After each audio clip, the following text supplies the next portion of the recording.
The biggest, richest country in Latin America, Brazil, is in the midst of a massive political and economic crisis. President Dilma Rousseff is suspended and on the verge of being impeached, though her supporters say she's the victim of a right-wing coup. Joining me now from Sao Paulo is former Brazilian President Fernando Cardoso, who supports Dilma's impeachment. Thanks for joining me on Up Front. Fernando Cardoso, suspended President Dilma Rousseff says she is the victim of a legal and political farce. She says when an elected president is suspended because of a crime she hasn't committed, the name we give is not impeachment but a coup. Why is she wrong? Well, first of all, because she incurred in some, mistakes, aggressing the Constitution, in fiscal questions, in using money without congressional authorization, etc. So this is not a crime in the sense of the penal code. It's a crime against the Constitution. It's a political crime. It's the lack of responsibility. You say political crime. That's why impeachment proceedings were opened against her. One of the main charges is that she allegedly manipulated Brazil's budget in violation of the law of the Constitution, so-called fiscal peddling. But you did that too when you were president, didn't you? Back in 2001, 2002, you're accused of peddling around $300 million a year in terms of today's currency exchange rates. Well, in my case, first of all, the new law was during my government, in 2001, so-called fiscal law. So we are adjusting ourselves to the new law. So we postponed some payments by $2 or $3 million of dollars. But now we are not referring to 2 millions. We're referring to 14, 16, 20 billion dollars. It's quite different. Fernando Cardoso, the rest of the world is looking at Brazilian politics and wondering, is it riddled with hypocrisy? Acting President Michel Temer is not only banned from running for president for 8 years for violating campaign finance rules, but Brazil's Supreme Court is also considering a motion of impeachment against him as well. The former Speaker of the House, who led the impeachment campaign against Dilma, has been accused by the Attorney General of taking millions of dollars in bribes. His successor, the current Speaker of the House, is accused of taking bribes. The current leader of the Senate is also accused of taking bribes. Do any of these people have any credibility when it comes to impeaching Dilma?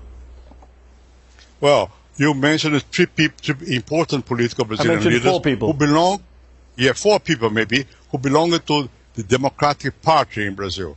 The Democratic Party was one of the supporters of Lula and Dilma. So the reason why they moved against her is different from what is my reason why I'm supporting now the impeachment. Because the Brazilian people, they massively protest against the government. But you don't see any irony that the former Speaker of the House, the man who led the impeachment campaign, is then removed under corruption accusations. You don't see the irony? They were not the leaders of the campaign for the impeachment. The campaign for the impeachment came from people, for the masses on the streets, not in Congress. The Congress maybe opportunistically move it toward the same position. Okay, so you accept opportunistically. Just on acting President Temer, I know you support, as you say, impeaching Dilma. Do you support impeaching Temer too? Because according to a recent opinion poll, 58% of Brazilians are in favour of impeaching the acting president. That's not very far off the 61% who back impeaching Dilma. So if you want to listen to the people, you need to support impeachment of both.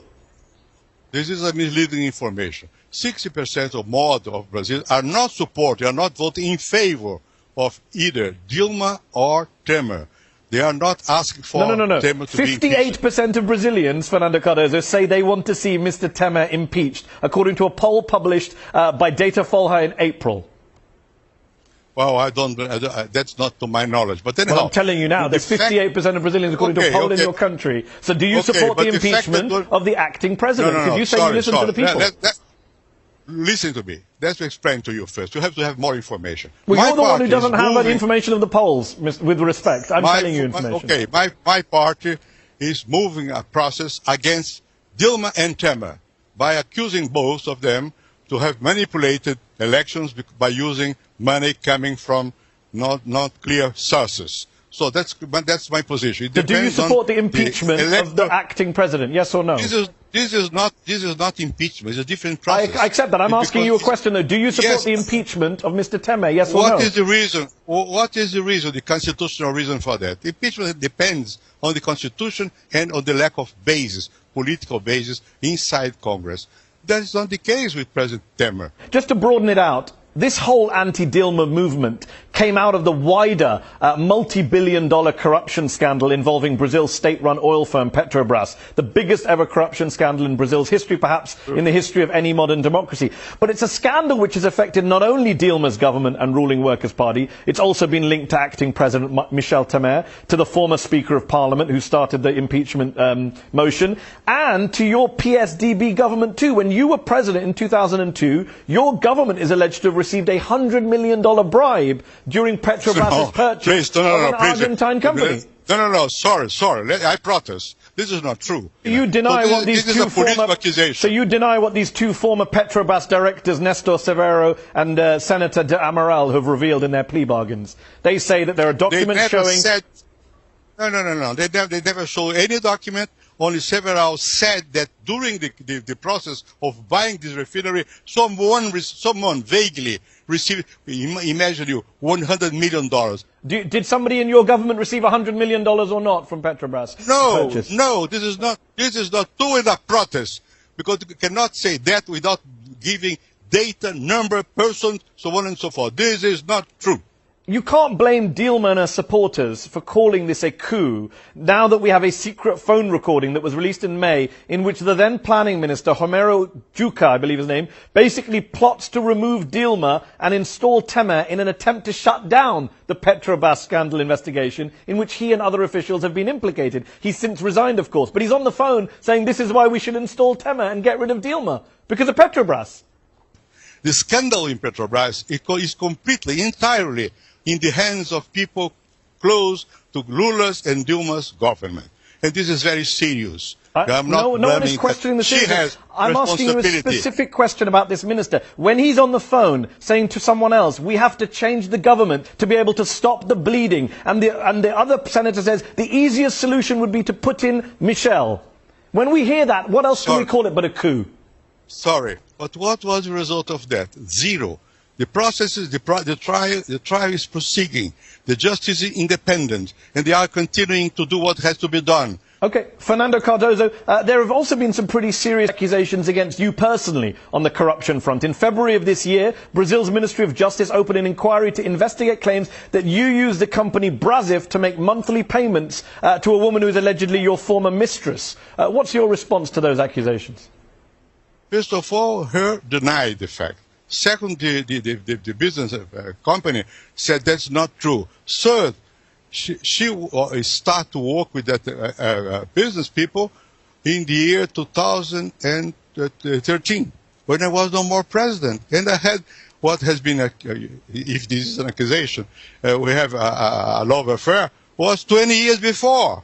So this is political misinterpretation. She says you arranged $3,000 monthly payments through the firm, and the Ministry of Justice are investigating. No. She refused that. She said this is not true. She came to Brazil, and on the TV, she denied the fact, and this is simply not so. So then why are the Ministry of Justice and the police investigating it then? Why are they investigating it? You know why? Because people very close to PMDB put this in the social media.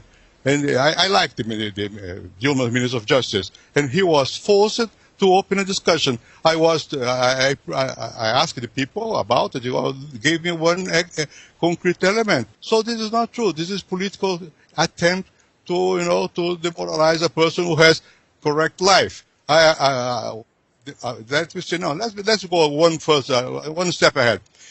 This lady has a son. She said the son is mine.